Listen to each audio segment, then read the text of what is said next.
Assalamualaikum warahmatullahi wabarakatuh. Perkenalkan, saya Luciana Putri Lubis dengan NIM 23002026. Di sini, saya akan mempresentasikan tugas akhir pada mata kuliah Manajemen Satuan Pendidikan yang dibimbing yang diampu oleh Ibu Dr. Sulasti MPD. Yang saya hormati Ibu selaku pengampu mata kuliah Manajemen Satuan Pendidikan, yaitu Ibu Dr. Sulasri MPD. Di sini, saya akan mempresentasikan sebuah buku yang berjudul Manajemen Pendidikan.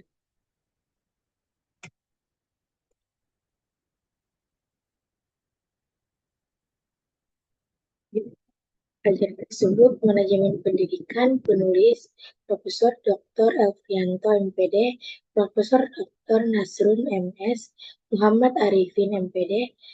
Editor buku tersebut yaitu Dr. Lilik Hidayat Bungan SPD MPD, desain sampul yaitu Firpanda Arlita SPD.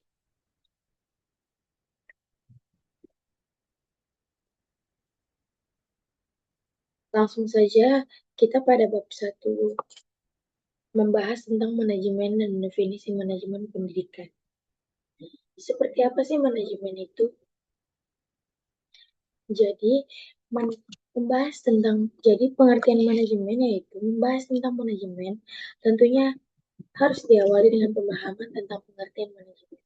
Secara etimologi, kata manajemen berasal dari bahasa Inggris yaitu manajemen, yang mana akar kata tersebut berasal dari manage atau manager yang memiliki makna melatih kuda dalam melangkahkan kakinya. Ecolas dalam Masyhur 2014.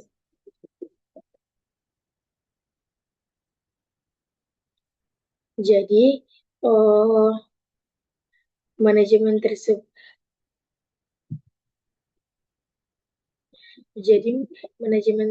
disepakati sama-sama. Jadi manajemen tersebut yaitu uh, planning, organizing, staffing, leading on and controlling atau POSCL selama sejarah dalam buku manajemen program pendidikan yang Putih Musaka 2015.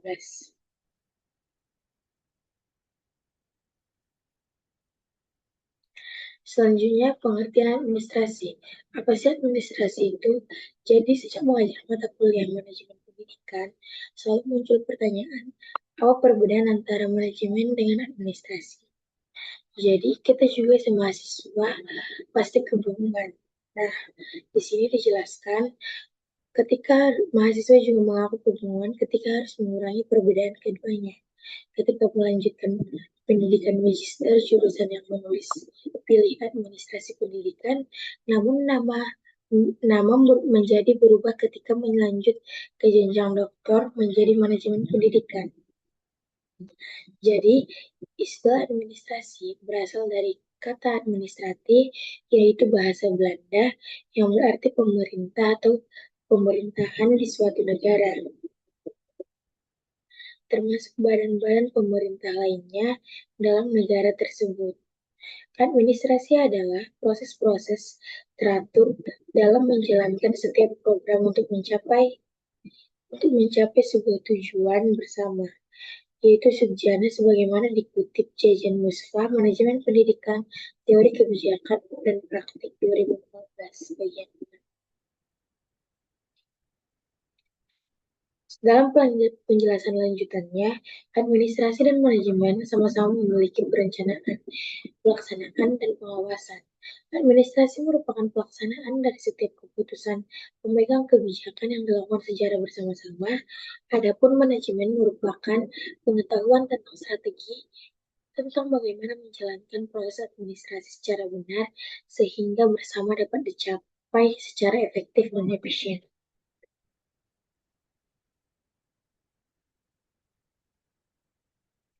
Jadi, administrasi juga banyak digunakan di bidang pendidikan, rumah sakit, pemerintahan, dan kemiliteran. Lebih banyak digunakan di institusi pemerintah yang lebih bersifat memprioritaskan kepentingan sosial sehingga pihak yang melaksanakan disebut administrator.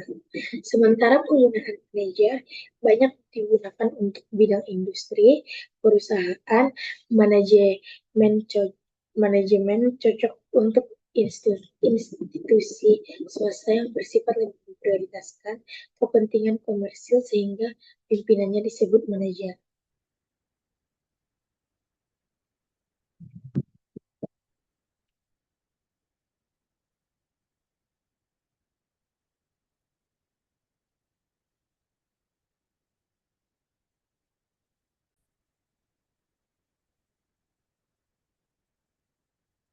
Selanjutnya, yang ketiga ada definisi pendidikan.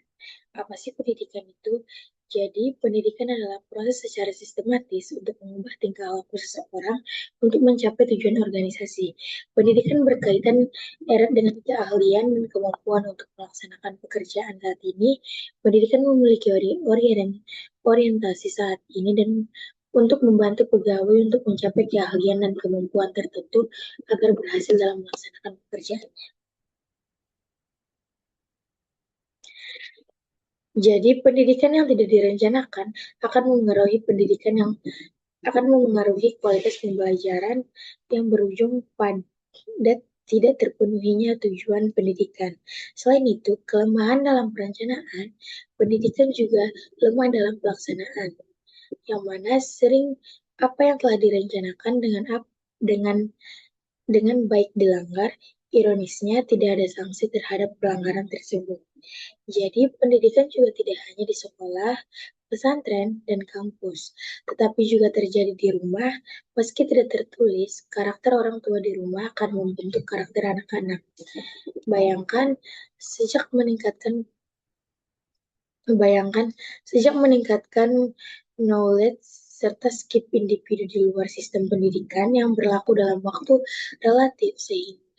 relatif singkat dengan metode yang lebih memprioritaskan praktik daripada teori, pendidikan secara singkat didefinisikan sebagai suatu kegiatan untuk meningkatkan kinerja saat ini dan kinerja di masa mendatang.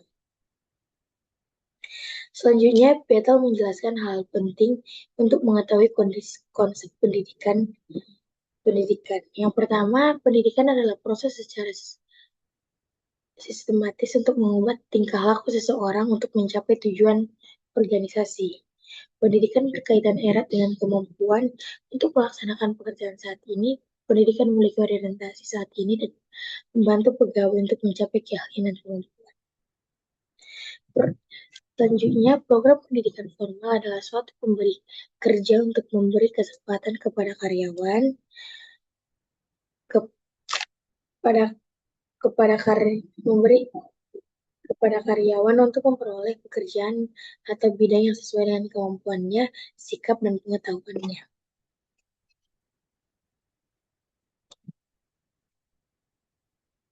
Selanjutnya, definisi manajemen pendidikan. Setelah menelaah dan membahas pengertian manajemen dan pendidikan, maka manajemen pendidikan dapat didefinisikan sebagai seni dan ilmu mengelola sumber daya pendidikan untuk mewujudkan suasana belajar dalam proses pembelajaran agar peserta didik secara aktif mengembangkan potensi dirinya untuk memiliki kekuatan spiritual keagamaan, pengendalian diri, kepribadian, kecerdasan.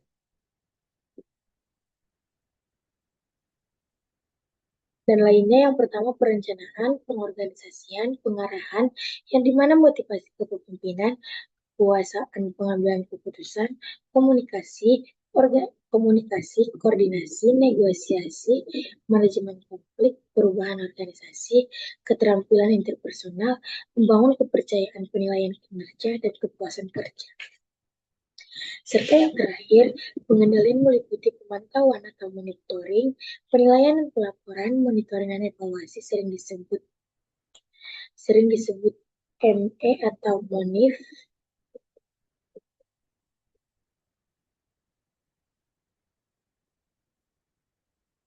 Selanjutnya ada teknik-teknik manajemen pendidikan. Yang pertama ada manajemen by personality, di mana teknik ini dilaksanakan dengan banyak diwarnai oleh pengakuan atau kewibawaan seseorang yang mengendalikan organisasi.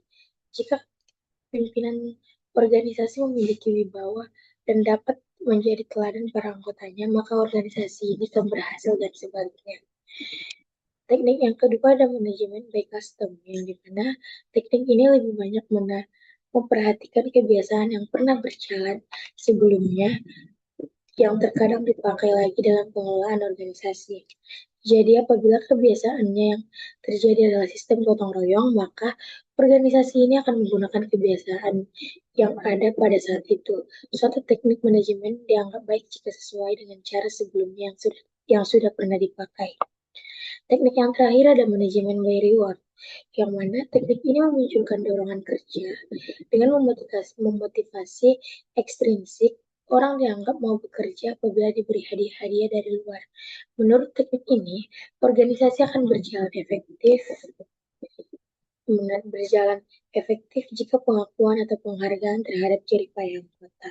Tanpa adanya penghargaan atau pengakuan yang pantas terhadap jerih payah anggota, maka organisasi tidak akan berjalan dengan secara efektif.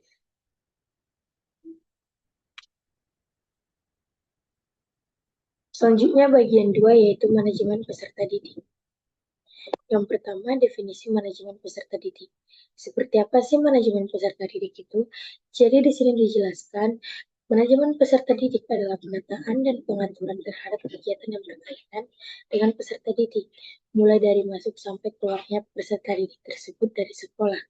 Manajemen peserta didik bukan hanya membentuk pencatatan data peserta didik, melainkan meliputi aspek yang luas yang secara operasional dapat membantu upaya pertumbuhan dan perkembangan peserta didik melalui proses pendidikan di sekolah. Jadi di setiap sekolah memiliki cara yang berbeda-beda dalam pelaksanaan manajemen pendidikan, dalam melaksanakan manajemen peserta didik, yang dimana jika kita melihat pendapat Mulyasa di atas, bahwa manajemen peserta didik meliputi penataan dan pengaturan terhadap terhadap terhadap terhadap kegiatan yang berkaitan dengan peserta didik mulai dari masuk sampai keluarnya peserta didik tersebut dari sekolah. Maka ada perbedaan yang paling kentara antara sekolah negeri dan sekolah swasta. Di sekolah negeri biasanya mengatur jadwal masuk dan keluar itu lebih cepat dibandingkan dengan sekolah swasta. Contohnya, masuk pukul 7.15 WIB hingga pukul 13.30 WIB. Sedangkan sekolah swasta menerapkan sistem full day school, yang mana masuk 7.30 WIB dan keluarnya selepas sholat asar atau sekira pukul 16.30 WIB. Perbedaan pengelolaan jam masuk ini bahkan menjadi topik yang sempat hangat yang sempat hangat belum lama ini di mana pemerintah ingin menerapkan full day school, tetapi wacana tersebut belum terlaksana dengan baik, sedangkan merupakan aset yang harus dilatih dan dididik berdasarkan iptek dan iptak agar mampu mengisi pasar bebas di dunia dan industri.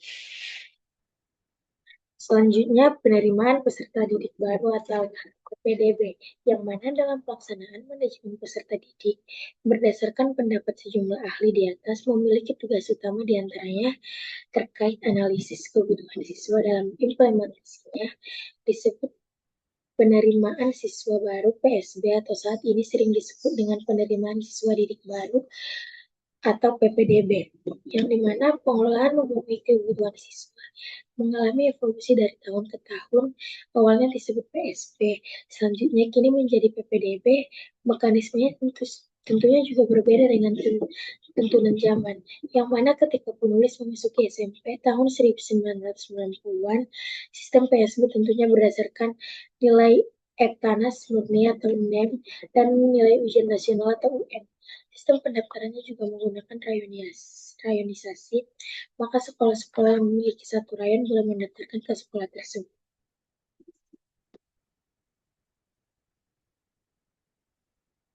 Selanjutnya, pembinaan peserta didik, yang mana usai melakukan rekrutmen peserta didik baru, kegiatan selanjutnya yakni pendataan siswa, yang mana data peserta didik baru sangat penting sehingga sekolah bisa melakukan langkah-langkah strategis dalam menyusun program-program seperti pembinaan.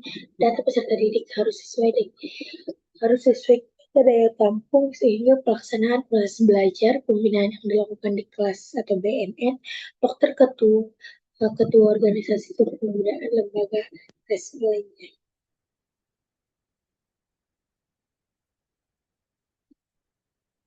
Jadi di sekolah menengah kejuruan atau SMK Negeri 5 Medan, masa kepemimpinan Dr. Anus Maraguna Nasution, MAP, setiap MOS diisi penyuluhan tentang bahaya narkoba. Bahkan para siswa baru diajak untuk melihat dampak dari bahaya narkoba dengan mengunjungi panti rehabilitas.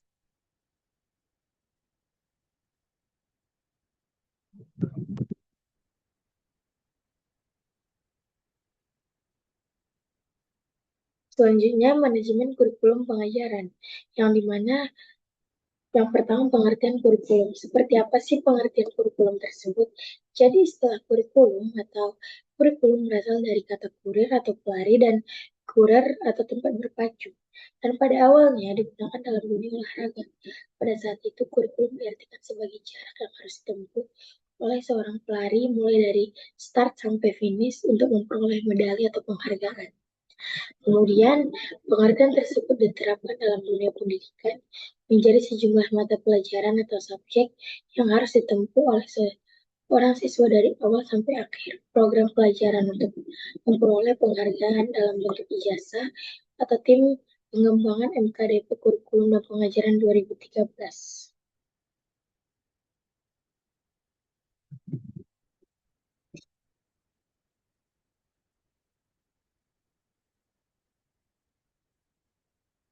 Ada juga prinsip manajemen kurikulum, ada 5 yang patut diperhatikan dalam menjelaskan manajemen kurikulum, yaitu yang pertama ada produktivitas. Hasil yang akan diperoleh dalam kegiatan kurikulum merupakan aspek yang harus dipertimbangkan dalam manajemen kurikulum, yang mana pertimbangan bagaimana agar peserta didik dapat mencapai hasil belajar sesuai dengan tujuan kurikulum dan harus menjadi sasaran. Yang kedua ada demokratisasi, yang mana pelaksanaan manajemen kurikulum harus berasaskan demokrasi yang menempatkan pengelolaan pelaksana dan subjek didik pada posisi yang seharusnya dalam melaksanakan tugas dengan penuh tanggung jawab untuk mencapai tujuan kurikulum. Yang ketiga ada kooperatif, yang mana untuk memperoleh hasil yang diharapkan perlu adanya kerjasama yang positif dari berbagai pihak yang terlibat, khususnya manajemen kurikulum. Dan yang terakhir ada efektivitas dan efisiensi. Jadi rangkaian kegiatan manajemen kurikulum harus mempertimbangkan keefektifan, keefektifan dan keefisienan untuk mencapai tujuan kurikulum sehingga manajemen kurikulum itu memberikan hasil yang berguna dengan biaya, tenaga, dan yang, yang relatif singkat. Selanjutnya ada struktur kurikulum. Jadi struktur kurikulum gambaran mengenai penerapan prinsip kurikulum mengenai posisi seorang siswa dalam menyelesaikan pembelajaran di satu satuan atau jenjang pendidikan. Dalam struktur kurikulum menggambarkan ide kurikulum mengenai posisi belajar seorang siswa, yaitu apakah mereka harus menyelesaikan seluruh mata pelajaran yang tercantum dalam struktur, ataukah kurikulum memberi kesempatan kepada siswa untuk menentukan berbagai pilihan, yang mana struktur kurikulum terdiri atas sejumlah mata pelajaran, beban belajar, dan kalender pendidikan. Struktur kurikulum memberikan ide kurikulum mengenai posisi seorang siswa, yaitu apakah mereka harus menyelesaikan seluruh mata pelajaran yang tercantum dalam struktur, ataukah kurikulum memberi kesempatan kepada siswa untuk menentukan berbagai pilihan, yang mana kalender pendidikan adalah pengaturan waktu untuk kegiatan pembelajaran peserta didik selama satu pelajaran yang mencakup permulaan tahun pelajaran, minggu belajar efektif, waktu pembelajaran efektif atau per minggu, dan hari libur.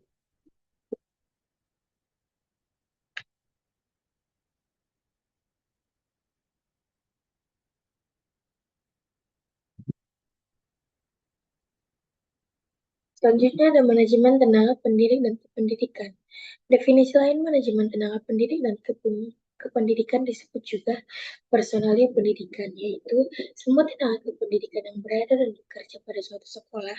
Tenaga kependidikan yaitu menyangkut tenaga kependidikan guru yang mana kepala sekolah, wakil kepala sekolah, guru, dan tenaga pendidikan dan penyuluhan sekolah, dan non-guru, termasuk pegawai tata usaha sekolah, dan segenap karyawan sekolah termasuk pengaruh sekolah.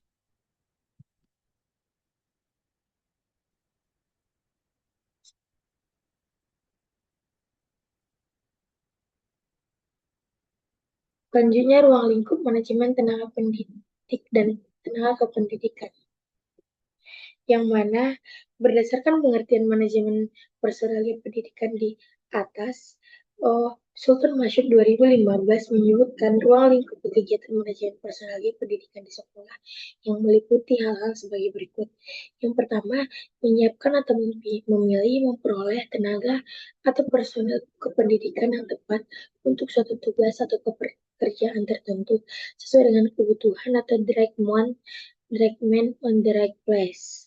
Yang kedua, menata personil yang ada secara efektif dan efisien, termasuk penempatan personil yang sesuai dengan bidang keahliannya. Yang ketiga,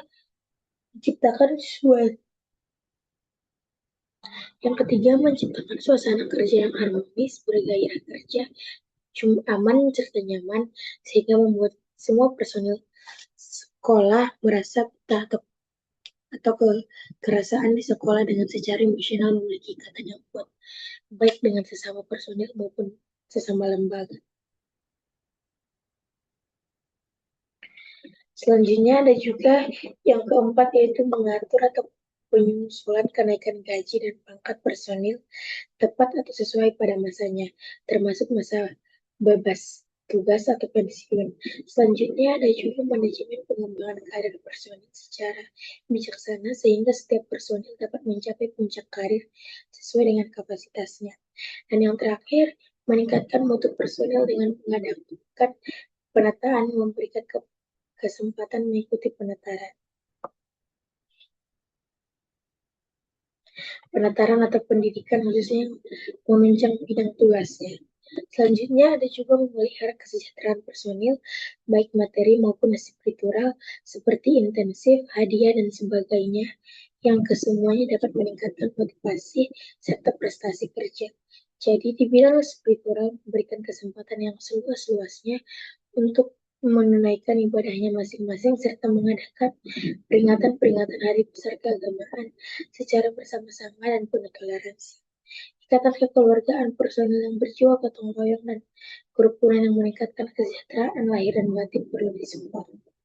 Selanjutnya, mengadakan evaluasi terhadap prestasi personil demi peningkatan atau promosi karirnya. Penilaian ini termasuk di dalamnya pembuatan DP3, yang mana daftar penilaian pelaksanaan pekerjaan pegawai yang dibuat setiap akhir tahun secara bijaksana. Dan yang terakhir, menata pemutusan hubungan kerja dengan penuh kebijakan seperti pensiun, skorsing, pemecatan, dan sebagainya. Jadi, cukup sekian yang dapat saya jelaskan terhadap buku manajemen pendidikan tersebut. Kurang dan lebihnya saya mohon maaf. Saya Luciana Putri Lubis, NIM 23002026.